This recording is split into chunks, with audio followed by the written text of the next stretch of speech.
Good morning, everyone. Warm welcome to the second day of the Summit 2020 at CIRSE. It's my pleasure to have a little talk with the program chair, Thomas Krönke, and our president, Afshin Ganji, about the program of today. First of all, I would like to ask Thomas, can you explain a little bit more about what an expert roundtable is all about?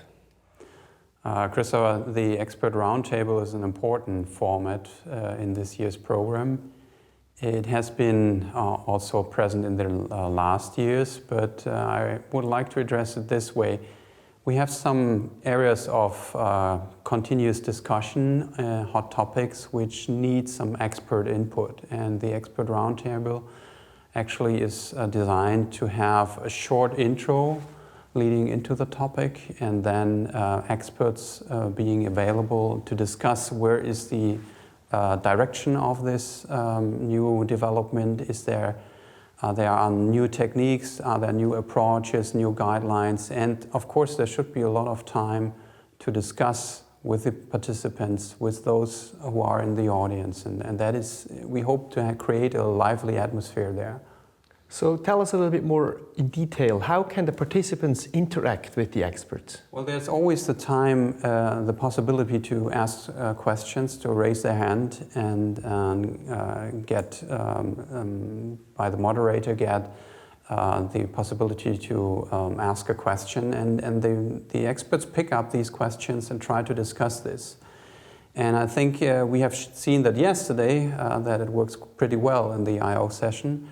And we have 2 more ERT sessions today on radioembolization and on image guidance, and we hope to see this kind of lively discussion as well.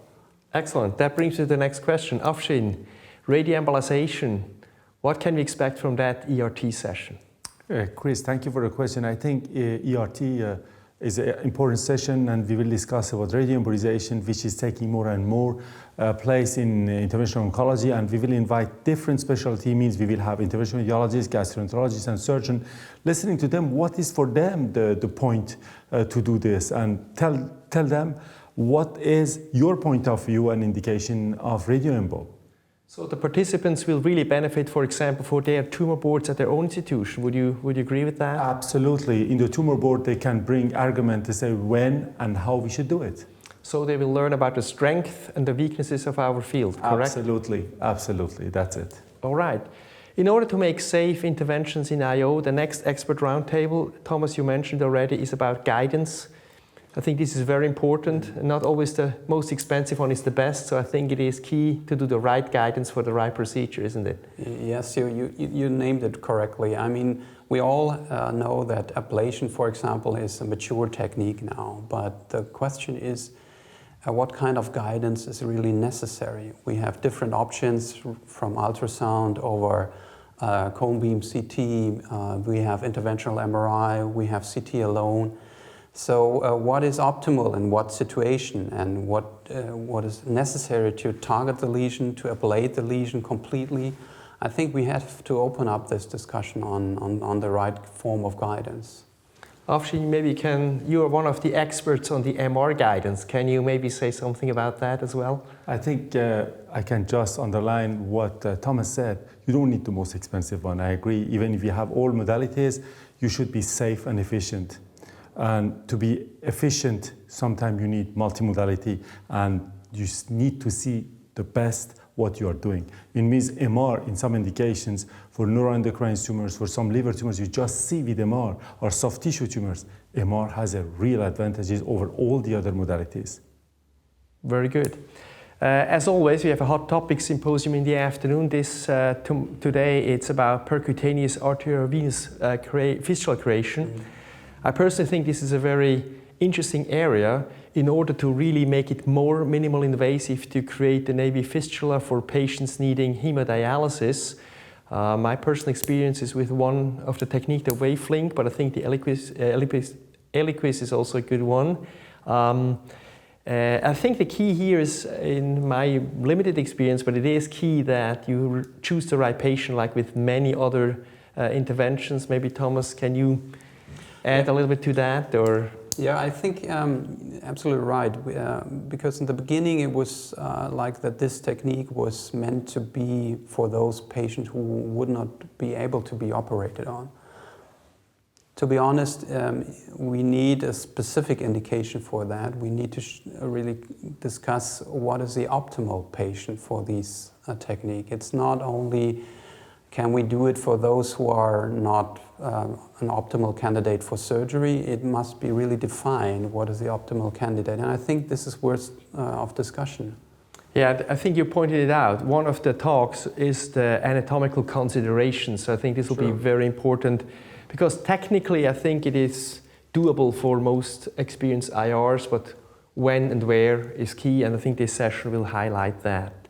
In the afternoon we have another expert roundtable about the upper extremity arterial axis.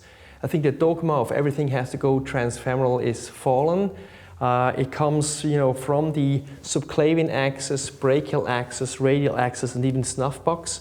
So this is interesting, and I think it all goes towards more minimal invasive and better tolerated treatment. Afshin, do you have experience on which is your preferred axis in upper extremity? In our indication for oncology, many patients are in prone position, and when you need to do a procedure with vascular part and ablation part mixed together, the access is important. You don't want to turn the patient during the intervention. That's why the radial access for us and other access are essential to put the patient in the right position from the beginning and do both.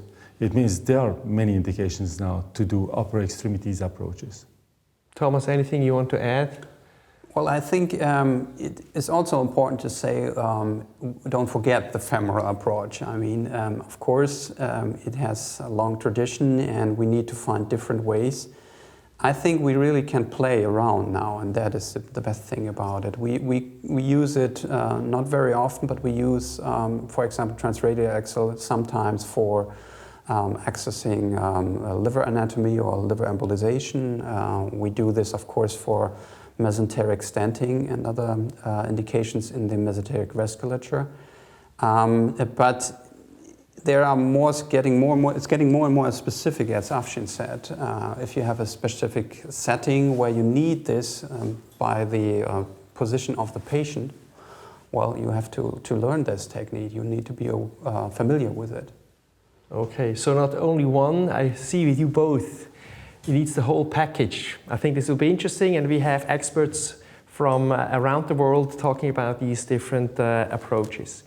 Now, one format I'd like to mention also we have in the program is the IR training program. This is geared to young IRs. Maybe the president can elaborate on that a little bit more. Thank you, Chris. It's essential to say that the future generation is watching us. We're not just talking about trainees, but we talk about medical students. We need to attract them to our specialty. Even if they are not doing IR, they will know what we are able to do. That's essential. And the registration is free for medical students. That's essential for us to have medical students knowing what we are able to do and what, if they want, they can do. Great. I think it's also important to say that even not juniors can join these sessions if they like to, so it's not exclusively for the youngs, but also for the older young people. All right. Every year, one of the kind of entertaining highlights is also the amazing interventions. Thomas, as the SBC chair, anything you want to add to that? Yeah, don't miss it, I just say. I mean, I've been part of it, and it's always interesting to see what kind of tricky cases came out, how they were solved, how the people tried to solve it. So it's one of the, I think, my favorites in the Congress, and I'm looking forward to it. All right, sounds very good. So you see, everybody, there is a lot coming up today. I hope you will enjoy it as well.